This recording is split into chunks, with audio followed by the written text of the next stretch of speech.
सबको लगाना। और आप जो बेलपत्री का पौधा लगा रहे हैं, इसका फल कितना है वो ध्यान करना। एक बेलपत्री का पौधा यदि लगा रहे हो, 24 घंटे बेलपत्री का वृक्ष ऑक्सीजन प्रदान करता है। 24 घंटे,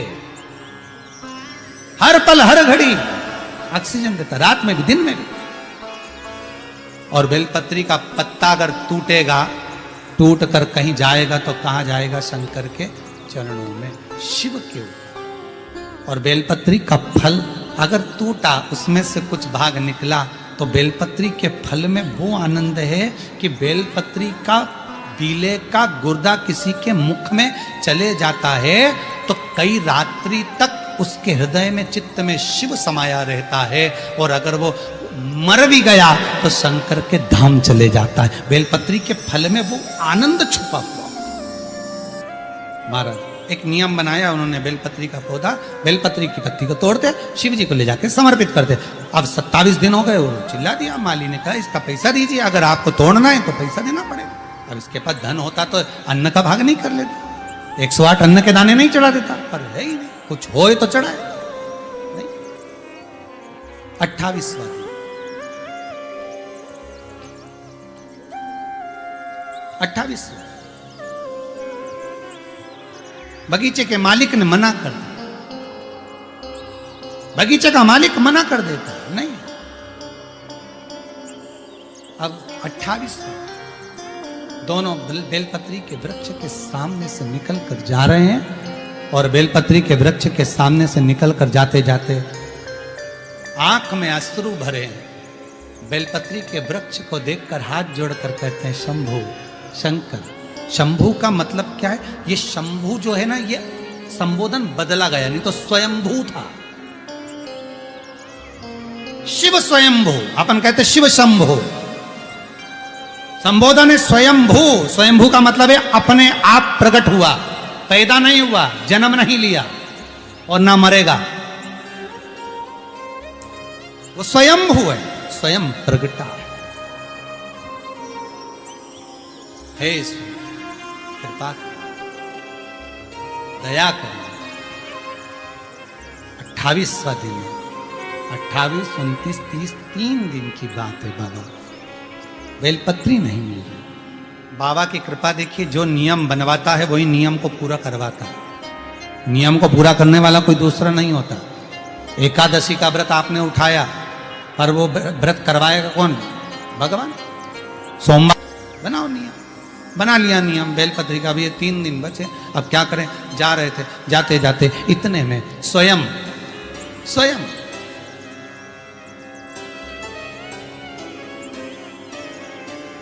एक छोटा सा बालक बेलपत्री की पत्तियों को अपनी झोली में भरकर लाया। और बालक कहता है, मां, ओ मां, ले आओ ये बेलपत्री। आप रोज मंदिर जाती हो ना, मैंने आपको देखा था मंदिर जाते हुए, आप बेलपत्र चढ़ाती हो ना, मैंने आपको देखा था। मैंने मन में सोचा एक बार मैं भी बेलपत्र चढ़ाऊं, पर मेरी मां मुझे जाने नहीं देती ना, इसलिए मैं बेलपत्र आपको दे देता हूं। आप ये बेलपत्र शिव को समर्पित करो।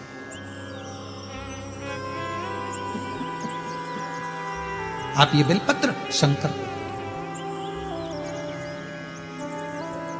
आंख में से जल बह रहा है। कहते हैं बेलपत्री को पानी में क्या धोया? अश्रु में धो दिया। जैसे सुदामा के चरण को भगवान कृष्ण अपने नयन अश्रु में धो देते हैं। ये दोनों वैश्य, दोनों बनिए पति पत्नी बेलपत्री को अश्रु में धोते धोते शिव जी के धाम में ले जाकर समर्पित कर देते। नियम पूरा। कौन पूरा करा रहा है? भगवान। समय आया, दूसरा दिन फिर आ गया, 29वां दिन था, 2 दिन और बचे थे। शंकर जी को लगा क्या करा जाए। भगवान शंकर ने पार्वती से कहा, पार्वती आज तुझे जाना चाहिए, कल गणेश गया था, आज तू जा।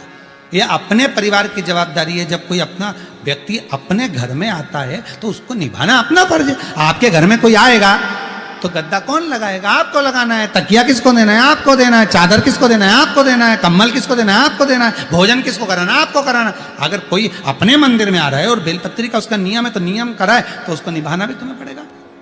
भाई 4 मेहमानों में से 3 तो रोटी खा रहे और एक व्यक्ति की एकादशी का व्रत है, वो नहीं खा रहा, तो खिचड़ी कौन बनाएगा? अरे बोलो तो जम के, कोई दूसरा बनाएगा कि पड़ोसन को फोन लगा के बोलोगे देखो हमारे यहाँ तो भैया हम खिचड़ी नहीं बनाएंगे, तुम्हारे यहाँ मेहमान में भूख लगी है और इसका व्रत है तो तुम कहीं पे भी जाके खा, पर हम खिचड़ी, फर्ज तो अपना है ना, अपने यहाँ आया है तो खिचड़ी भी अपनों को बनाना पड़ेगी। भाई बनाओ खिचड़ी, बहुओं से कहो खिचड़ी बनाओ, एक का व्रत है। उसी तरह भगवान, नियम तुमने लिया है, व्रत तुम्हारा कर रहा है तो निभाना उसको पड़ेगा। जाओ पार्वती, पार्वती बोली मैं कहाँ जाऊं? बेलपत्री दो, जाओ बेलपत्री दो। हाँ, पार्वती जी बोली बेलपत्री मैं और वृक्ष से उतारूंगी तो मुझे वो आनंद की अनुभूति नहीं होगी। और ध्यान दीजिए इस कथा पर, हो सकता है आज कथा का प्रथम दिन और बाबा ने ये कथा आप सबके लिए निकाली है, तो उसको धारण करिएगा कि बेलपत्री की अगर मैं वृक्ष से उतारती हूं तो दुख मुझे होगा, ये पार्वती जी कहती है। शिव महापुराण की विद्येश्वर संहिता उमा खंड भी कहता है, आप एक बेलपत्री का वृक्ष लगाओ और लगाने के बाद उसको पूर्ण तरह से पोषित करो, खाद डालो, पानी डालो, उसको पूर्ण तरह से बड़ा करो, तो तुम किसी पेड़ की बेलपत्री तोड़कर शंकर को चढ़ाओगे तो शंकर स्वीकार करेगा। मालूम पड़े पेड़ एक नहीं लगाया और सारे गांव की बेलपत्री तोड़ तोड़ के शंकर को चढ़ाई और के मेरे बराबर कोई धर्मात्मा नहीं, तो शंकर बोले तेरे बराबर कोई ढोंगी भी नहीं। शिव भी कहेगा तुम्हारे बराबर कौन है ढोंगी, कौन प्रपंची? एक बेलपत्री का पौधा नहीं लगाया, एक बेलपत्री का पेड़ नहीं लगाया और सावन के महीने में सारे गांव की बेलपत्र तोड़ तोड़ के शंकर जी को चढ़ाया और एक बेलपत्री को कभी पोषित नहीं करा और उल्टा गया और मालूम पड़े बेलपत्री की इतनी बड़ी बड़ी डालियां सब तोड़ तोड़ के ले आया, सारी तोड़ ले आया और उसमें पत्ती पत्ती निकाल के डालियों को बाहर पटक दिया। अरे दोष है, एक वृक्ष नहीं लगाया और सारी पत्तियां तोड़ तोड़ के हर महीने सावन का पूरा महीना चढ़ा चढ़ा के शंकर को प्रसन्न कर रहे। और एक दो तो कह कि हमने तो पैसे से खरीद ली, हमने 50 रुपए दिया ना मालिक, हमने कहा 108 गिन के लाना, वो तो 108 गिन के लाया, ने 50 रुपए लिए, तो जिसने लिया वो भी दोषी। माली ने कौन सा पेड़ लगाया कहीं जाके बेलपत्री का? ये फूल का लगाएंगे तो बिकेगा, या पत्ती कौन सी बिके? शंकर जी के तो फ्री का आइटम चढ़े, बाकी के सब देवताओं के अच्छा जोरदार गिफ्ट का आइटम, इनके तो फ्री का आइटम।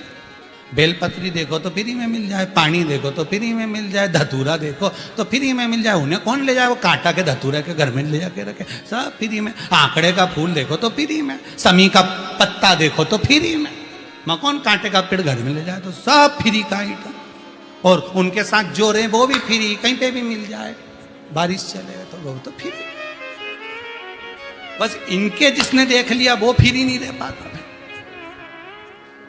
एक बार ग्राउंड में अगर देख लिया नहीं बब्बा फ्री, तो फिर तुम फ्री नहीं घूम सकते, उधर मत जाना। क्यों? शंकर जी का फ्री। बाबा भाई वही, अगर वो दिख गया तो तुम फ्री नहीं हो पाओ। बड़ा शिव बड़ा अलमस्त है, शंकर बड़ा आनंदित है, बड़ा मस्त है शिव। ओ घड़ी है वो,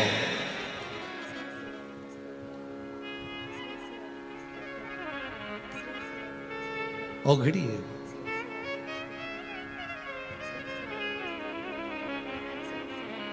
अब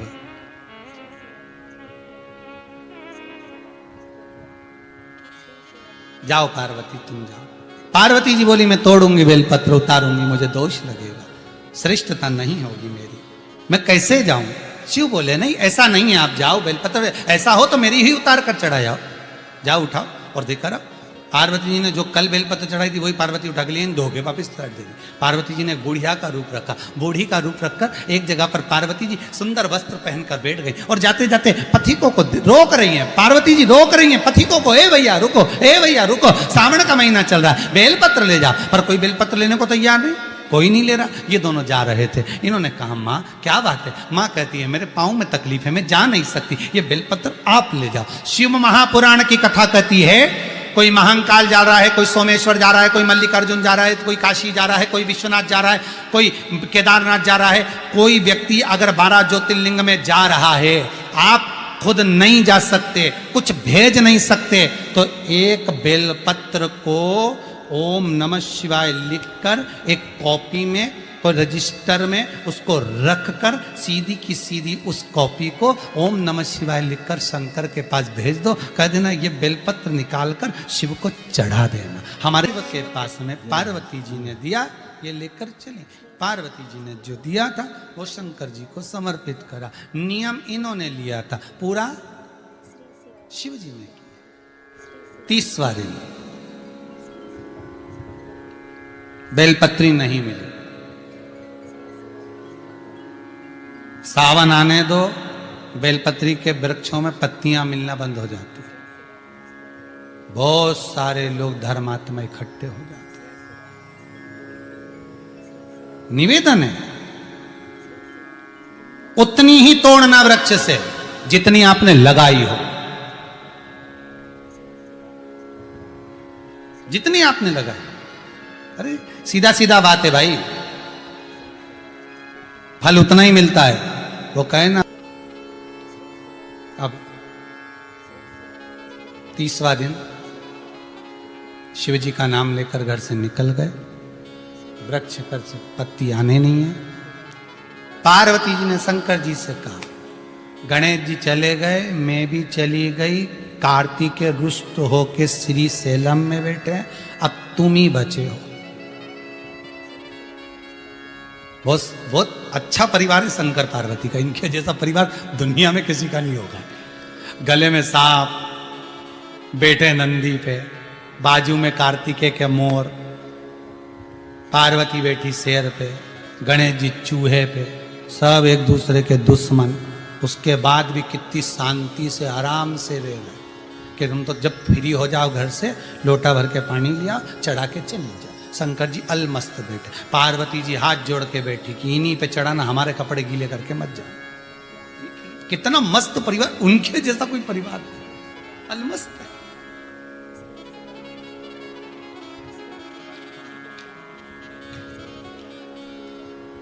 इतनी मस्त परिवार कौन का होगा भाई? कहा लक्ष्मी स्वयं पार्वती जी शंकर जी से बोली, देखो प्रभु गणेश जी हो आए बेलपत्री दिया, पार्वती हो आई बेलपत्री दिया, कार्तिक रुष्ट होकर सेलम पर बैठे, बारी तुम्हारी है। शंकर भगवान बोले अब हमारी बारी है तो हम ही जाएंगे, तुम चिंता मत करो। और अंत में जब पूर्ण तरह से परास्त हो गए, हार गए, वो वैश्य, वो बनिया और बनिए की पत्नी, वो सेठ और सेठानी जिसके पास कुछ भी नहीं है, वो अंत में जब हार गए, तब शंकर उस समय पर जैसे ही पहुंचे, एक बंदर का रूप लेकर, एक हनुमान का स्वरूप बनाकर, एक बानर का स्वरूप बनाकर, क्योंकि शिव हनुमान है और हनुमान ही शिव है। एक बंदर का रूप रखकर, एक हनुमान का स्वरूप धारण कर कर, जैसे आप पीछे दर्शन कर रहे होगे, हनुमान जी महाराज दूध की धार लगा रहे हैं इस शिवलिंग के ऊपर, वैसा ही एक बानर, एक छोटा सा बानर, एक हनुमान का स्वरूप धारण कर कर कूद पड़ा पेड़ से नीचे,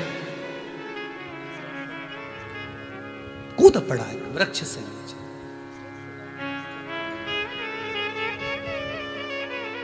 और पवन तनय संकट हरन मंगल मूर्ति रो, राम लखन सीता सहित हृदय बसौ सुध हो। अब वो बालक स्वयं शिव बंदर का रूप रखकर, बानर का रूप रखकर कूद पड़े। और बानर के हाथ में क्या था?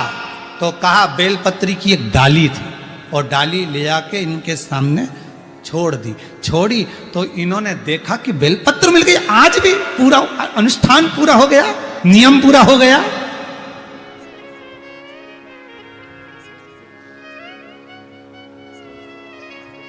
अनुष्ठान पूरा, नियम पूरा।